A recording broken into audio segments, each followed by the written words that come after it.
नमस्कार। Video lecture की आज इस सीरीज में हम बात करते हैं हार्ड डिस्क के बारे में, जो कि हमारे second year CS second year का सब्जेक्ट है पीसी मेंटेनेंस। उसमें कि ये एक टॉपिक है। तो सबसे पहले हम हार्ड डिस्क की बात करें तो हार्ड डिस्क के बारे में मैं इंट्रोडक्शन में बताना चाहूँ कि hard disk drive is a data storage device used for sorting and reading digital information using rapidly rotating disk coated with magnetic material. जो हमारी हार्ड डिस्क है, ये एक हमारे पास सेकेंडरी स्टोरेज डिवाइस का एक एग्जांपल है। इसकी सहायता से हम कोई भी हमारी सूचना है, डेटा है, उसको स्टोर किए हुए हैं। वहाँ से हम जो भी हमारी सूचना है उसको इंफॉर्मेशन को रिट्रीव कर सकते हैं या फिर उसको स्टोर कर सकते हैं। And hard disk retain its data even when powered off. जो हमारी हार्ड डिस्क है, इसके ऊपर हमारा डेटा पावर ऑफ होने की स्थिति में भी स्टोर किया हुआ रहता है। Data is read in a random access manner, meaning individual blocks of data can be stored और retrieve in any order rather than sequentially. तो जो हमारे पास हार्ड डिस्क है, इसमें हमारा डेटा रैंडम एक्सेस मेमोरी की फॉर्मेट में स्टोर किया हुआ रहता है, जिसमें हमारे पास काफ़ी सारे ब्लॉक्स होते हैं जिनकी सहायता से हम डेटा को स्टोर कर सकते हैं। साथ ही साथ हमको जिस भी सीक्वेंस में हमारा डेटा को एक्सेस करना है, रिट्रीव करना है, तो वो भी हम वहाँ से डेटा को एक्सेस कर सकते हैं।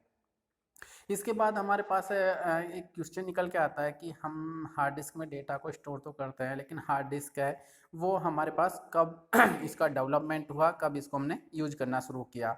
तो सबसे पहले मैं बताना चाहूँगा कि the hard disk drive was originally invented by an IBM team lead by Rey Johnson in 1954। जो सबसे पहले हार्ड डिस्क है उसको IBM कंपनी की तरफ से 1954 में तैयार किया गया था। उसके लिए हमारे रे जॉनसन नाम के साइंटिस्ट थे जिन्होंने इसके ऊपर वर्क किया। However, since his team invention of the technologies, significant improvements have been made। साथ ही साथ जो हमारे रे जॉनसन की जो टीम थी, उन्होंने हमारे जो इसको डेवलप करने के बाद इससे रिलेटेड जो भी हमारी वर्क थे, तो उनमें हमारे उनको समय के हिसाब से इम्प्रूवमेंट किया और जो भी कोई हमारे उसमें प्रॉब्लम थी उनको दूर किया।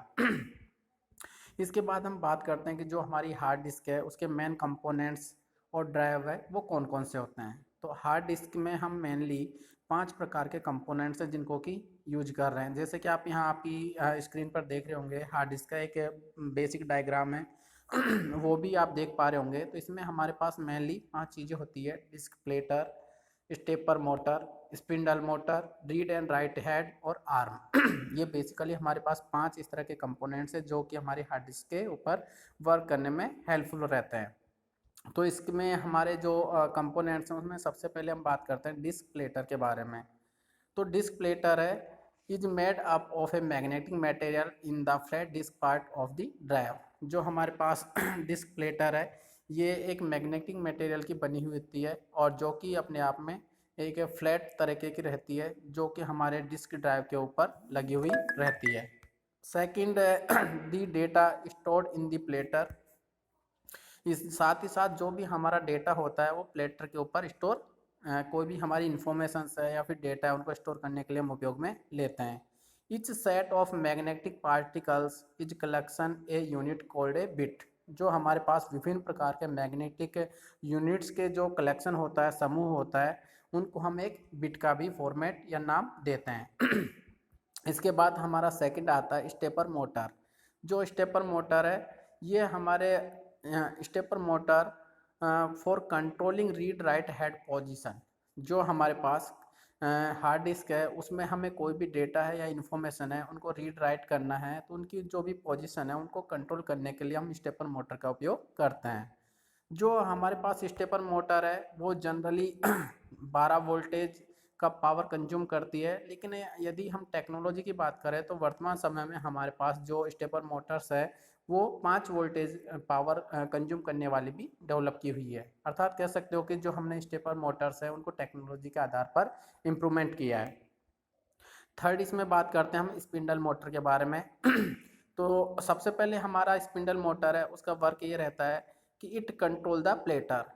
अर्थात जो हमारा प्लेटर होता है उसको कंट्रोल करने का कार्य हम स्पिंडल मोटर की सहायता से ही करते हैं। Second, this motor rotate at a speed of 3600 to 10,000 RPM। तो जो हमारे पास स्पिंडल मोटर है, इसका जो रोटेशन है पर मिनट का वो 3600 से लेकर 10,000 तक का होता है। साथ ही साथ all the platter move in the same direction. और जो हमारी हार्ड डिस्क लगी हुई होती है उसमें जितने भी हमारे पास प्लेटर्स होते हैं तो उनका जो मूवमेंट होता है वो सभी का एक सेम डायरेक्शन में हो सकता है, वो चाहे हमारा क्लॉकवाइज हो या फिर एंटी क्लॉक, लेकिन उनका डायरेक्शन होगा वो हमारा एक सेम होगा। इसके बाद हम बात करते हैं रीड एंड राइट हेड के बारे में। तो जो हमारे पास रीड एंड राइट हेड है वो किसी भी हमारी इंफॉर्मेशन है उनको स्टोर करने के लिए हम उपयोग में लेते हैं।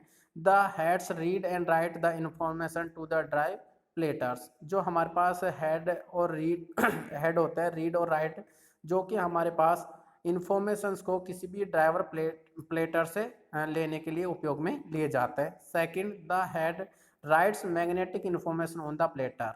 जो हमारे पास इसमें राइट हेड होता है वो राइट मैग्नेटिक इंफॉर्मेशन है उनको प्लेटर से एक्सेस करने के लिए हम उपयोग में लेते हैं। जैसे कि आप यहाँ आपकी स्क्रीन पर देख पा रहे होंगे कि जो हमारा हार्ड डिस्क का बेसिक डायग्राम है इसको हमने 4 कैटेगरी में डिवाइड किया हुआ है, ABCD।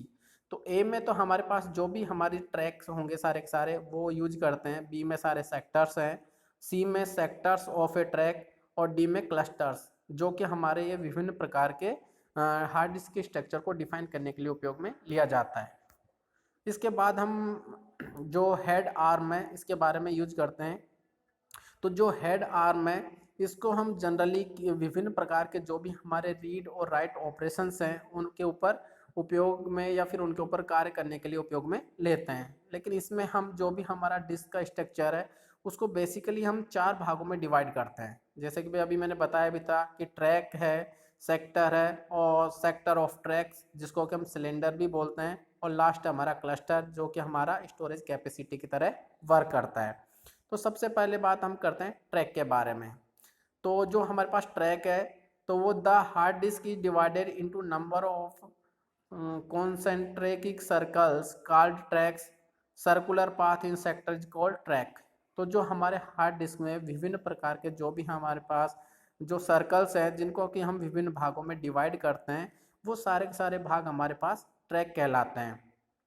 या फिर कह सकते हो कि जो भी हमारे सर्कुलर पाथ में विभिन्न प्रकार के जो भी सेक्टर्स होते हैं उनको हम ट्रैक कहते हैं।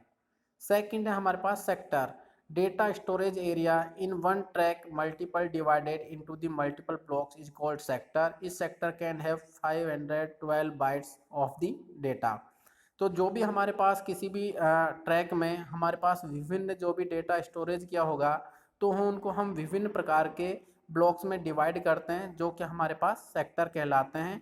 और जो हमारे पास सेक्टर्स होते हैं उनकी कैपेसिटी या फिर कह सकते हो कि हमारी स्टोरेज कैपेसिटी 512 बाइट्स तक की होती है। इसके बाद हम बात करें सिलेंडर के बारे में। तो a set of corresponding tracks in all sides of a hard disk is called cylinder.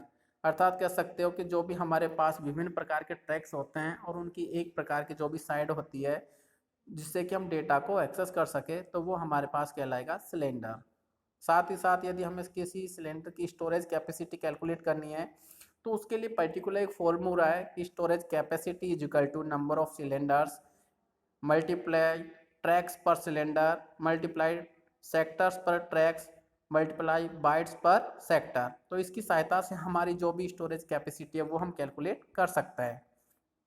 इसके बाद हम फाइल जो भी हमारी हार्ड डिस्क है इसमें हम जो भी फाइल को स्टोरेज करते हैं तो उनको हम 2 भागों में डिवाइड करते हैं, जिनमें पहला है फैट फाइल एलोकेशन टेबल। तो इसकी जो फैट की बेसिकली जो भी हमारे पास है यानी कि प्रॉपर्टीज होती है उनमें पहली है इट्स नॉट ए सिक्योरिटी। अर्थात जो भी हमारे पास फैट के अंदर फाइल सिस्टम रहेगा वो पूरी तरह से सिक्योर नहीं है। सेकंड है partition size is maximum 32 GB। जो इसमें हमारा पार्टीशन हम किसी भी डेटा का करते हैं तो उसकी मैक्सिमम साइज होगी वो 32 GB तक होती है।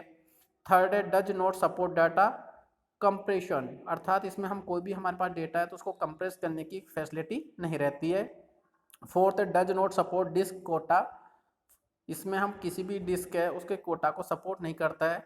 और इसके जो बेसिक एग्जांपल्स है जैसे विंडो 95, 98, MS DOS, जो कि हम कह सकते हो कि हम आज से यानी कि काफ़ी समय पहले वर्क में लेते थे तो वहाँ पे हम फैट का इस्तेमाल करते थे। इसके बाद हम बात करते हैं NTFS, new technology file system. तो जो भी वर्तमान में हम किसी भी हार्ड डिस्क है उसके पार्टीशंस या फिर विंडो को इंस्टॉलेशन करते हैं तो वहाँ पे हम NTFS का यूज कर रहे हैं। इसकी जो प्रॉपर्टीज है उनमें है सबसे पहले इट्स ए सिक्योरिटी, ये हमारे लिए काफ़ी यानी कि सिक्योर है। साथ ही साथ पार्टीशन साइज इज 1 टेराबाइट, इसमें हम जो भी हमारे पार्टीशन कर सकते हैं तो उनकी साइज हमारे पास 1 टेराबाइट तक की भी हो सकती है। इट सपोर्ट डेटा कंप्रेशन, इसमें हम डेटा को कंप्रेस कर सकते हैं। इट सपोर्ट डिस्क कोटा, ये हमारे डिस्क के कोटा को भी सपोर्ट करती है। और इसमें जो वर्तमान में हमारे विंडो 2000 XP विस्टा विंडो 7 इन सारे के सारे हमारे जो NTFS के ऊपर ही वर्क करती है।